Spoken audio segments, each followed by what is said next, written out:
works. Hi, everyone. First of all, I'd like to thank the organizers for inviting me to give this talk and challenge me with reviewing this topic, real-world data on long-acting for women. Claudia just reviewed data from clinical trial, try to see what data do we have from real world. And I have to say that it's a real pleasure to be here with all of you and having shared these 2 amazing 2 days. And thank you very much to stay to the last session. So here are my disclosures. I have some notes because I don't actually quite see that screen, so sorry. But it's okay with the micro because I move a little bit too much. If you don't hear it, please tell me. So these are the long-actings we have nowadays available. We have long-acting cabotegravir for a while, and we have many published communicated cohorts, but we'll try to see what real-world data do we have specifically for women. Do we have stratified data for sex and gender? And we have now approved also lenacapavir, but it's been with us for a short time, so there's no really much real-world data till now.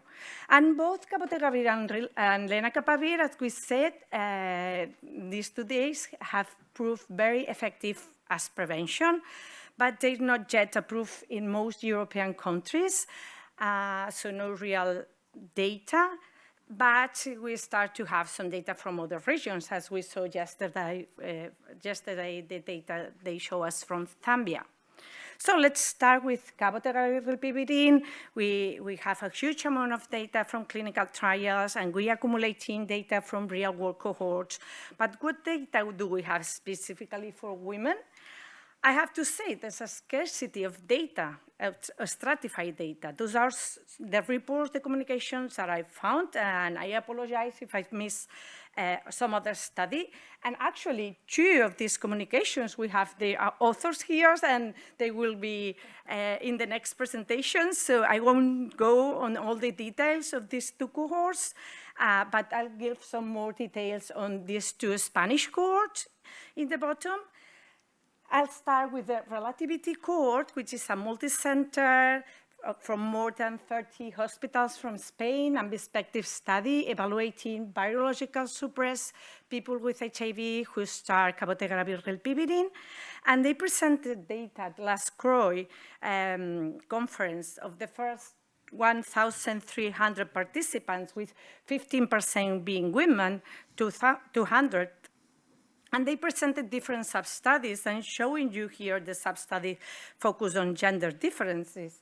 And what we can see is that women, compared to men, were older, they had more comorbidities, and the main way of transmission were heterosexual contact and use of injected drugs.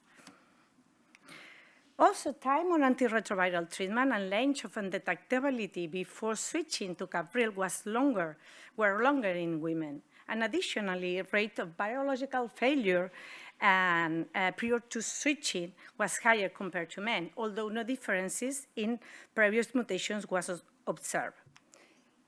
Discontinuation rate and injection site reactions were low, but higher in women, and no differences in efficacy were observed.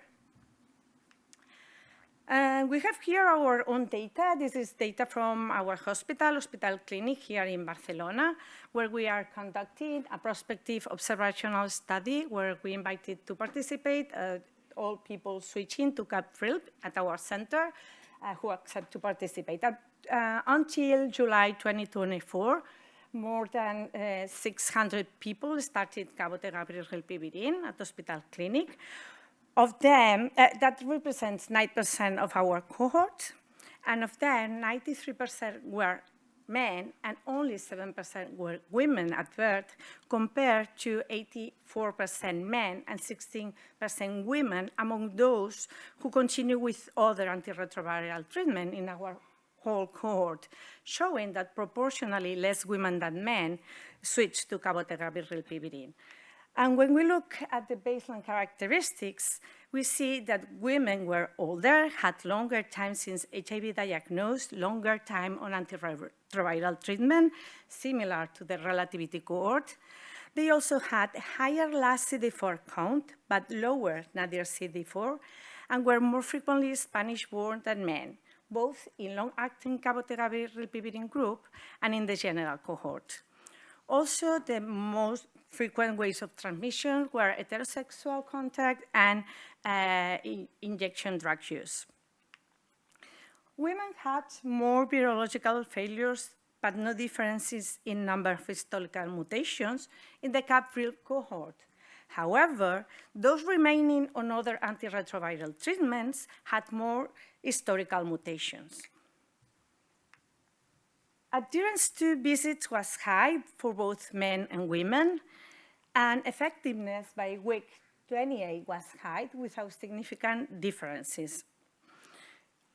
Compared to our general cohort, proportionally less women than men switched to CAP-RIL. And some baseline characteristics, like previous mutations, could partially explain this difference, although we cannot exclude prescription biases or other barriers. In our study, we also invited participants to complete a self-administered electronic questionnaires. And when we evaluated baseline answers, we found no significant differences between men and women for most answers. However, women express more frequent disclosure issues than men. And this slide shows the Hospital Ramon y Cajal data. Our colleague, Dr. Perez Ilias, will give us the details in her presentation, I guess. So I just want to highlight that they also found that women were older, they had longer time on antiretrovirals, and were more frequently Spanish-born than men. And the most frequent mode of transmission was heterosexual, followed by injection drug use, similar to the other CAP-RIL cohorts, Spanish cohorts. And I think this just reflects the epidemiology we have in Spain. And we have here data of our own cohort presented in this wonderful paper by my colleagues Sara Toyos and Berta Torres, which is in the table, where sex-based epidemiological and immunological characteristics of people living with HIV in cohort follow-up at our hospital from 1920 to 2020 are analyzed. And in the top panel, you can see all new HIV diagnoses from all this period. And in the bottom panel, you can see the focus on the last 10 years. And you can see how the number of new HIV diagnoses in women, which are the orange bars, has decreased over the years, with few new diagnoses in the last years. And this correlates with the fact that 68% of women currently follow up at our hospital are over 50, compared with 42% of men, what again highlights the importance of having sex-stratified data. What about epidemiology in other European countries or other regions? Stratified data, I mean, have to say that it's not easy to find stratified data, and we will come back to this. But what additional data on women do we have from real-world cohorts? I have to say here that I didn't choose the Spanish cohort because I wanted to show the Spanish cohort. It's the other way around. Data from Spanish cohort alongside with data from the Opera cohort from the United States are the only real-world data with stratified data by sex or gender that I found. And again, I apologize if I missed some other study. And I have to say at this moment that I'm really proud of Spanish researchers right now, but also I'd like to encourage researchers from all over the world to communicate stratified data by sex and gender. We need it. As we need data from different countries and different regions because people living with HIV and their needs are not the same everywhere. And just to show an example, let's review some data from the Opera cohort of cabotegravir in women. So our colleague will give us more details and extended data. I just want to give a brief overview on her presentation at last CROI, where they analyzed 415 women switched to cabotegravir while being undetectable. And that women from the Opera cohort had different characteristics from the Spanish cohorts. They were younger, 43 years old compared to 51, 54 in the Spanish cohorts, and more than 60 were Black, but that's something that we don't find in Spain. Anyway, we have some of her results, their results here. 50% of women did not receive all injection on time, but they acknowledged that oral breaches could not be assessed, and anyway, confirmed virological failures was infrequent. What about other communication? There were a good amount of communications on cabotegravir rilpivirine cohorts, but most of them only gave aggregated data, no sex or gender stratified data. Most of them only give the percentage of women participating in that specific cohort. Let's move now to lenacapavir. As you know, we have it for shorter time, so we don't have much real-world data. We have this case series from last year of 30 complex patients receiving a combination of lenacapavir plus cabotegravir. Actually, they give details on patients, including sex and gender, with high rates of virological suppression and low virological unsuppression, only 1 man and 1 woman, but very small series. Data from the OPERA cohort in last CROI, they only state the number of women starting lenacapavir. It's true that they just started to use lenacapavir, so I hope we will have in the future stratified data from the OPERA cohort, as we have from cabotegravir rilpivirine.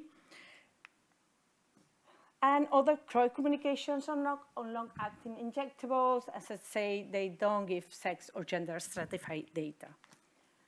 So, moving to the second question, do we think that we're reaching women who may benefit the most of long-acting therapies? To answer this, I think we need to know our context, and I'm focusing on Europe. And this slide shows new HIV diagnosis in the European region, and even inside Europe, different regions have different characteristics. And you can see that a higher proportion of new diagnoses in women in East Europe, where women account for 35% of new diagnoses, also higher rates of injection drug use in Europe. East Europe, and we don't have here the data, how many of those are women. And here have ECDC data that shows that HIV diagnoses are rising in the last years. And when we zoom, we see that new diagnoses are rising more sharply among women. So if you ask my opinion, no, we're not reaching women who may benefit the most of long-acting antiretrovirals for prevention. What about women already living with HIV? Which women may benefit the most?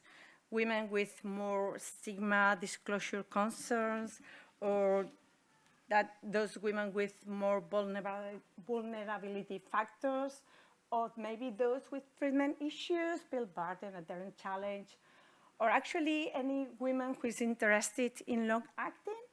And what about people of childbearing age? Do we have enough data on pregnancy? I don't have time to go in deep on all this, but just let's focus on a couple of things for a moment. Let's focus on stigma. We have data from the CDC stigma survey with more than 3,000 people, 15% female from more than 50 European and Asian countries with high rates of disclosure issues. And we see that experience of stigma were high with female, including trans women, responders experiencing the highest levels of discriminatory remarks, as well as exclusion from family activities. And data from the Positive Voices survey with more than 4,000 people, a quarter of them being women, identified as women, from the UK, and we see that regardless of stigma type, higher levels were reported among younger people, women, and people who identified as trans, non-binary, or in another way. And also, it was more common for women not to share the status with anyone. And this aligned with our data when we saw that women starting CAP-RILP in our cohort expressed more frequent disclosure issues than men. They limit what they tell others about themselves and being afraid to tell others that they have HIV.